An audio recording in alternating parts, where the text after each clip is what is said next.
Baik, Assalamualaikum warahmatullahi wabarakatuh. Waalaikumsalam. Baik, di sini kami dari kelompok 7 ingin mempresentasikan hasil rancangan desain prototipe kami yang diampu oleh dosen Bapak Rizky Akbar Ramadan dengan mata kuliah Rekayasa Perangkat Lunak. Sebelum masuk ke presentasi, saya ingin memperkenalkan anggota kelompok saya. Yang pertama saya sendiri, Frans Dito Effendri. Lalu ada Hamdan B.O.J. Rifana, Tua Aji Saka, Azrian Maulana, Aldi Sisapriadi, dan Betrelino. Baik, masuk langsung ke presentasi pertama, yaitu ada SDLC. SDLC akan dijelaskan oleh saudara saya, Tua Aji Saka. Kepada saudara dipersilakan. Perkenalkan, nama saya Tua Aji Saka, NPM 2135-10412.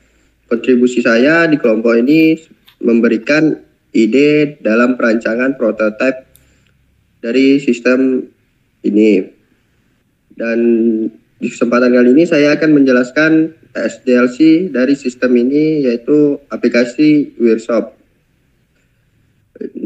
Di sini kami berusaha membuat SDLC sistem ini menjadi baik dan berkualitas, yang mana pada sistem ini kami mengupayakan untuk menguntungkan user, pelaku bisnis, dan development.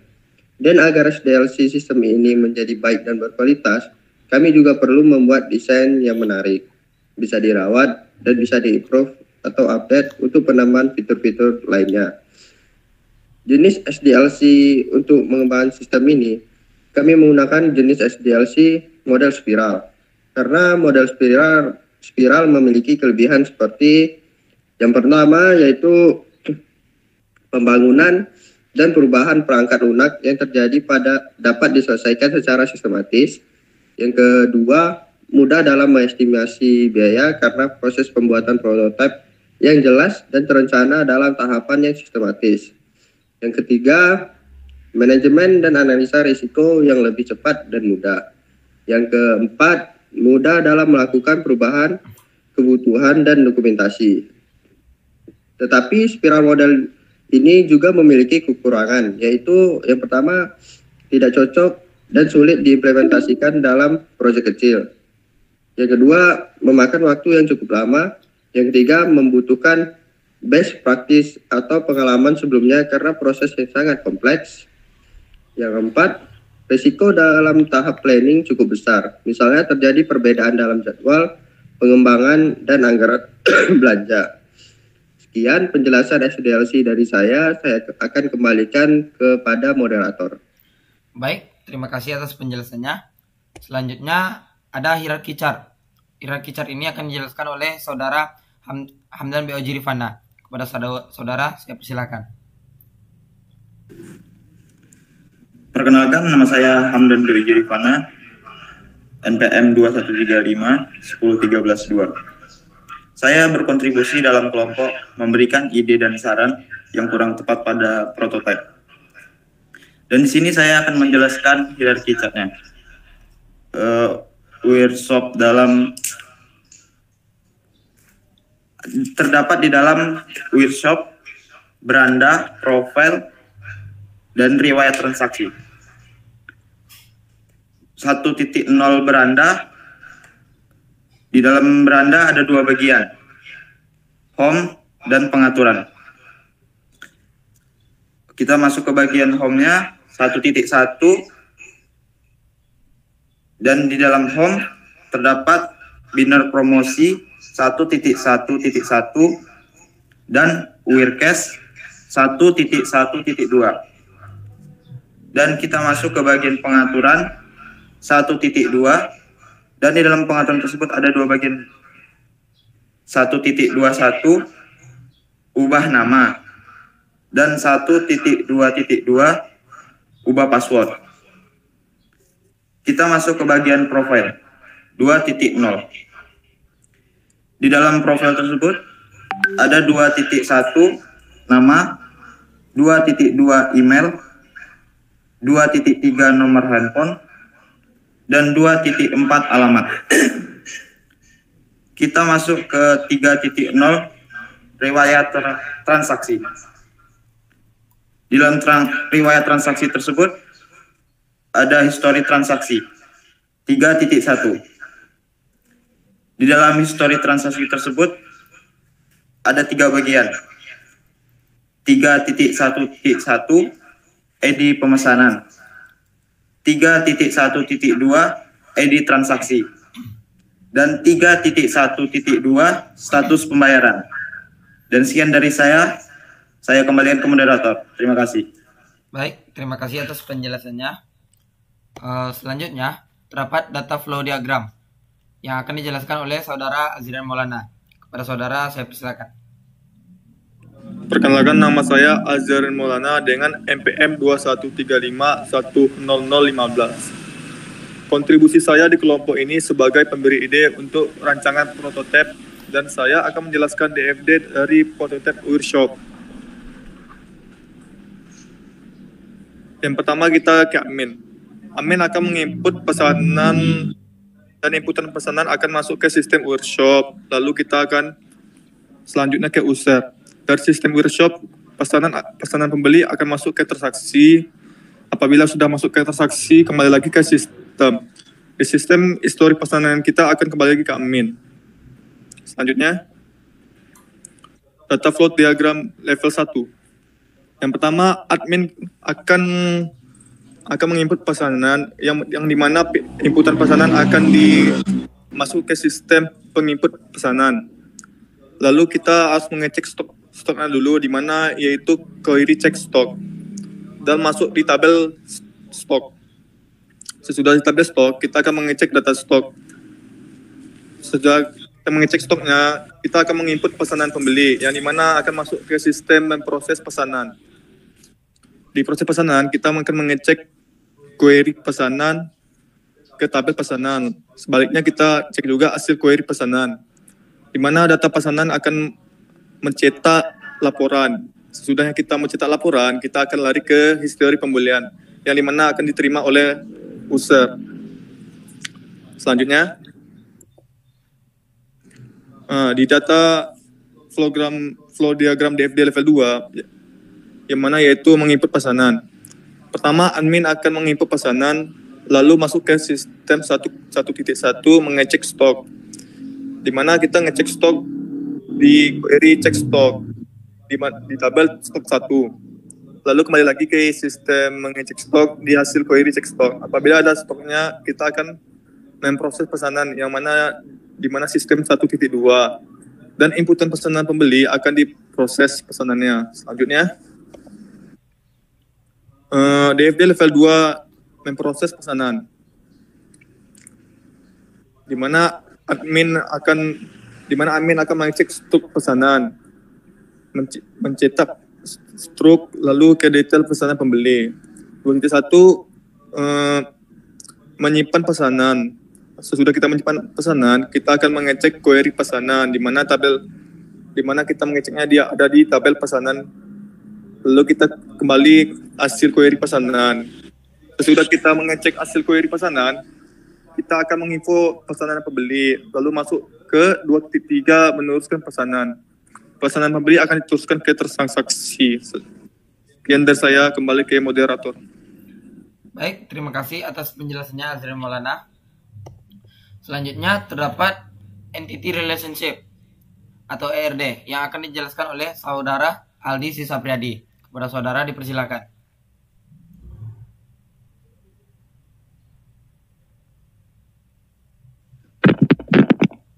Nama saya Aldi Sisapriadi, MPM 213594. Kontribusi saya di kelompok ini sebenarnya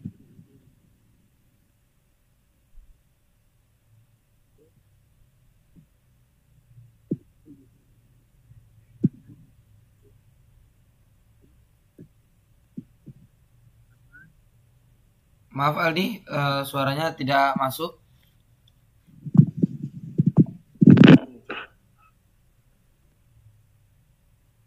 jaringan masuk. Oke, suaranya sudah masuk.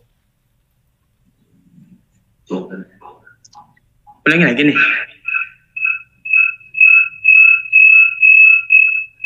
Silakan dilanjut, Saudara Aldi. Iya, ulang aja. Silakan diulang, Saudara Aldi. Perkenalkan, nama saya Aldi Sis Apriyadi, MPM 2135194. Kontribusi saya di kelompok ini sebagai pemberi ide untuk rancangan prototipe, dan saya akan menjelaskan ERD dari prototipe workshop. Di sini bisa dilihat rancangan ERD saya. Di ERD ini terdapat 3 entitas. Yang pertama ada entitas admin, yang kedua ada entitas user, dan yang ketiga ada entitas developer. Pertama, di entitas admin yang memiliki atribut yaitu ID admin, username, dan password. Dan entitas selanjutnya ada user dan memiliki atribut ID user, nama, dan nomor telepon. Lalu ada entitas developer, menciptakan dan merawat sistem. Sistem memiliki atribut yaitu server sebagai tempat untuk menyimpan data, dan sistem sebagai pemberi informasi kepada admin, dan user entitas user melakukan aktivitas transaksi.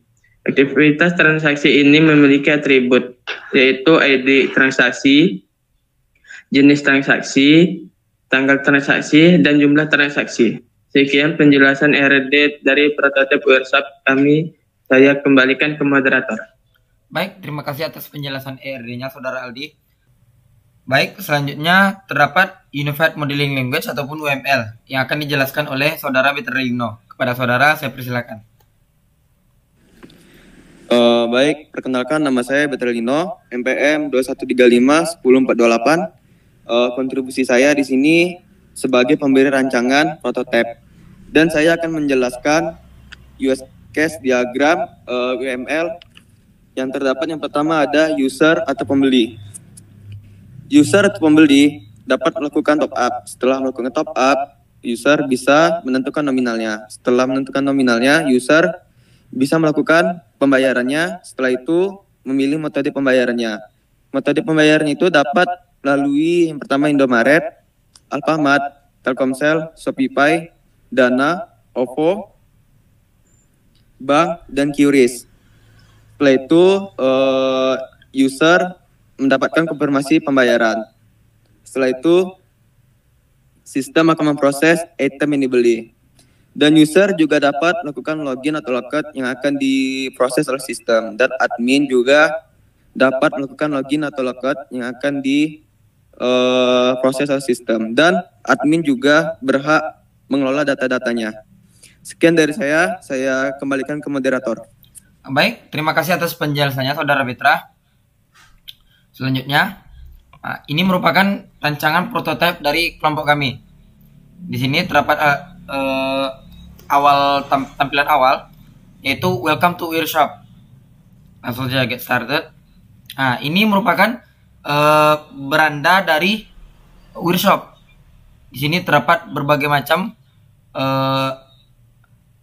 pembelian yang dapat dilakukan, seperti pembelian Mobile Legends untuk Diamond, ada juga Genshin Impact, PUBG Mobile, Valorant, Apex Legends, Call of Duty, e-wallet juga ada, ShopeePay, Dana, OVO. Bahkan terdapat Steam Wallet, kode voucher Google Play, dan Spotify Premium.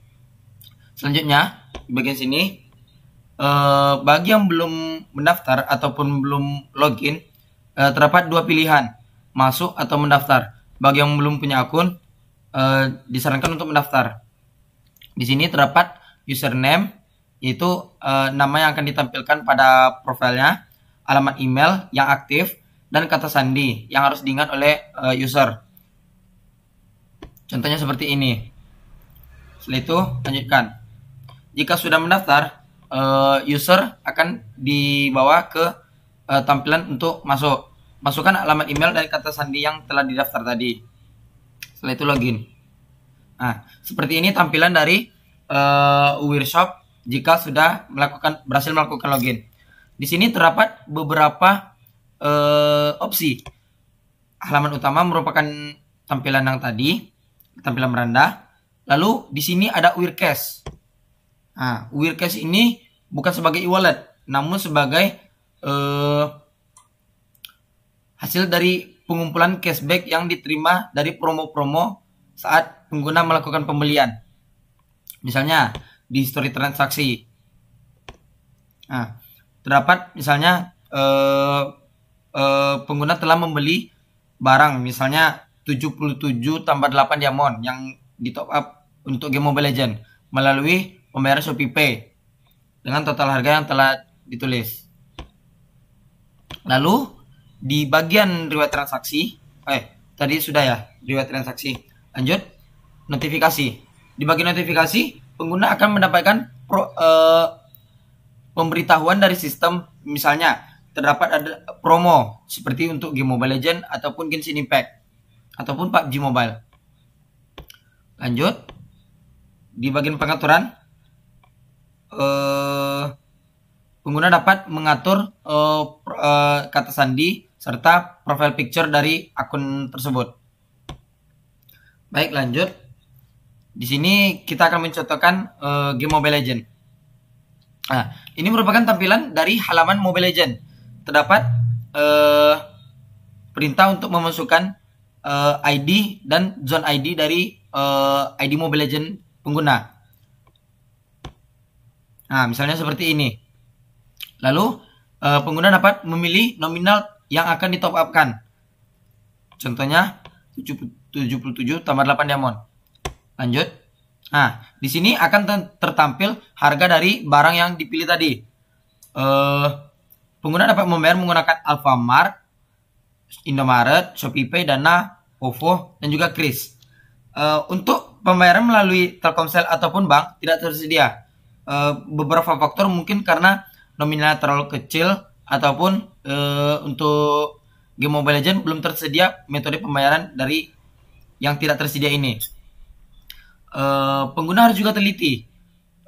Di sini terdapat best deal ataupun promo yang diberikan oleh workshop. Di sini selisih harga cukup tinggi karena misalnya di Indomaret terdapat pajak dan juga Kris yang menggunakan metode melalui bank. Nah, biasanya di metode ini pembayaran akan sedikit lebih mahal. Di sini pengguna harus jeli untuk melihat apakah ada promo. Di best deal ini merupakan harga terbaik yang diberikan oleh workshop. Baik, kita contohkan di Shopee Pay. Nah, di sini akan tertampil di bawahnya harga dari barang item yang akan dibeli, detail dari item yang dibeli, metode pembayaran. Dan di sini ada WIRCash yang tadi. WIRCash yang tadi dapat digunakan untuk memotong harga dari item yang akan dibeli. Kita gunakan. Kalau di sini mungkin belum bisa ya, guys. Oke, di sini detail pesanan. Detail pesanan akan menunjukkan akun yang di top upkan, ID dari pengguna tersebut, harga, serta metode pembayaran. Kita konfirmasi. Nah, di sini ringkasan pemesanan. Setelah berhasil melakukan pembelian, sistem akan menunjukkan notifikasi terima kasih atas pembelian Anda. Berarti pembelian telah berhasil. Jika pembelian telah berhasil, kita lakukan kembali. Lalu di sini kita dapat melihat riwayat transaksi tadi yang telah kita lakukan. Di sini status pembayaran telah sukses. Berarti pembelian item sudah berhasil dilakukan. Baik, mungkin sekian penjelasan dari saya. Terima kasih atas segala perhatiannya. Mohon maaf atas segala kekurangan. Wabillahi taufiq wal hidayah. Assalamualaikum warahmatullahi wabarakatuh. Waalaikumsalam warahmatullahi wabarakatuh.